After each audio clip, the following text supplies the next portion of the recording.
Can you guess an animal that can withstand the highest pressures in the deepest level of the ocean, that can live in the extreme temperatures of Antarctica, the Savannah Desert, or can withstand radiation levels of a nuclear attack, and can live in the most inhospitable places, like space? They can be chilling on Mars right now. Also be found in everyday places like forests or parks. And to find them, all you need is a magnifying glass. You might be wondering, who are they? Well, I'm going to pass it on to them for them to explain.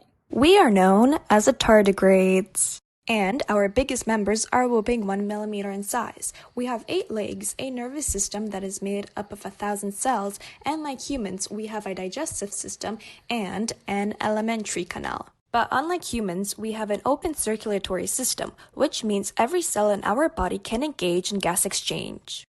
And, like many organisms, we could reproduce sexually or asexually, undergoing what's known as parthenogenesis, which allows us females to lay eggs without fertilization. We can feed on plants or prey on amoebas, nematodes, and even other tardigrades.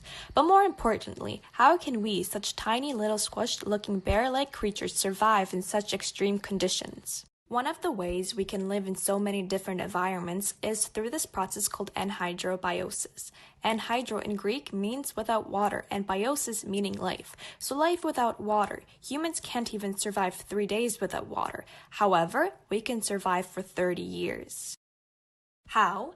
Basically, we curl up in a ball called a tun state, almost like a cocoon, pulling in our heads and legs inside. In this dehydrated, dead-like state, we wait for water to come back. We tardigrades are patient creatures. We can wait about 30 years in this tun state before water returns. You might be thinking, who cares? Us water bears are just 1 millimeter long. What relevance do we have to you humans? I'll let the humans explain that.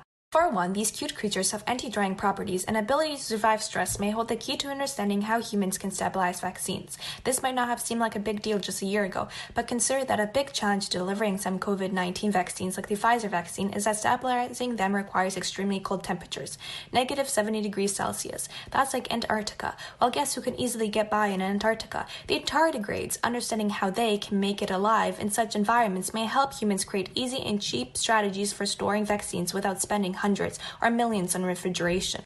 Gummy bears may help us develop crops that are tolerant to a rapidly changing climate, or even design ways to keep humans safely alive in outer space. And we better figure out these mechanisms soon, or else these little creatures will outlive the human species.